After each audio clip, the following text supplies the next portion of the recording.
Hello, good people. Welcome to the 30-day startup challenge. 30 days to start your business. I know, it's crazy. It's a challenge, and if it wasn't crazy to do, it wouldn't be a challenge, okay? Day 6, I want to talk about something very important: the startup runway. Now, when you are starting a business, you don't have infinite amount of time, infinite money, infinite resources to get started. So you need to go as quick as you can within your capacity. So map out your startup runway, and there's different things that you need to consider as part of your startup runway. First of all, time.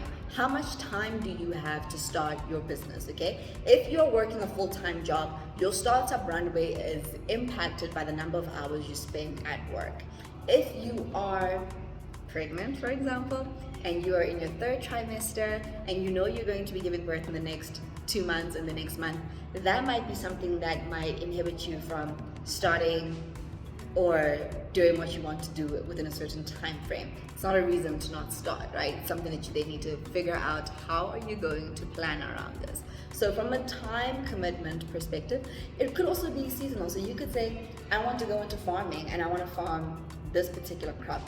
And then you find out that that crop actually only grows in summer. And for if you're living in the south of the equator, we're going into autumn, winter. So summer crop season is harvesting now and it's done. So if you want to go into farming, you're gonna have to farm a winter crop, right? So think about how much time do you have available to start this business. And that's so important, because when we don't give ourselves a time limit, we can leave things on our to-do list for way too long. Secondly, money. If you had a side hustle and had a job and you decided, I'm going to quit my job to focus on my side hustle, how much money have you saved up? And the amount of money that you've saved up will let you know how long do you have before your savings runs out and you are then in a difficult situation. Okay, that is very important, because the purpose of being in business is to be able to generate an income so that you can cover, one, your expenses, and two, be able to grow financially so that you make more money and that your business makes more money. You can pay salaries and all of that good stuff. Okay, so how much money is available to you? So for some of you, you might say zero. I have zero savings, zero money, zero nothing. That's great, because your startup runway is hella short. That means you need to wake up tomorrow morning and figure out how to start making money. If you have some savings, maybe you've got 3 months to figure it out, maybe you've got 6 months to figure it out.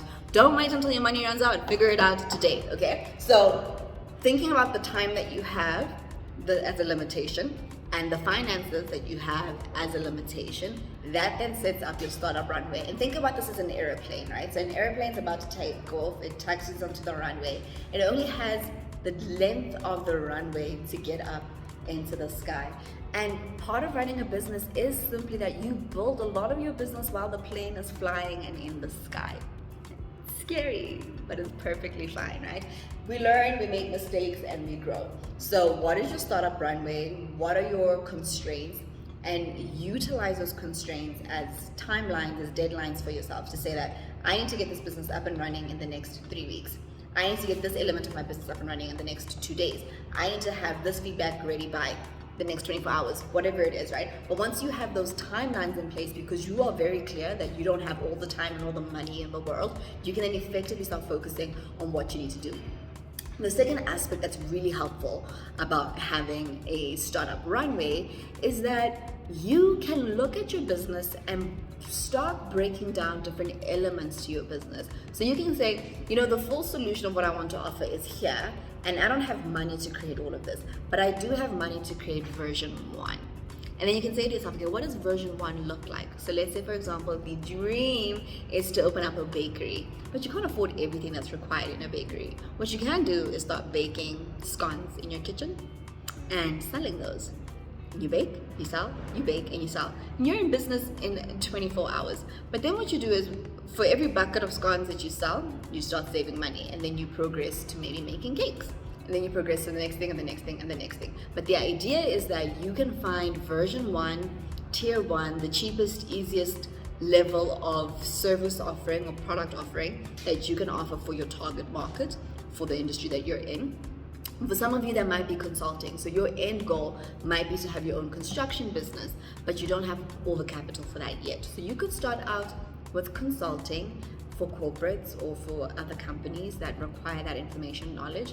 And from consulting, you build up your knowledge and expertise, but then you're also building up your budget to help you get to the place that you need to be to do the full service offering that you want. So comment below, let me know, how long is your startup runway? How much time do you actually have? And when you reflect on it, are you realizing that you actually don't have as much time as you thought you did? Relax. I'm not asking you that to freak you out. I'm just saying to you, put things in perspective and don't delay another day. Reflect on your startup runway. Write down for yourself, what are your time constraints? What are your financial constraints? And what are your capacity constraints?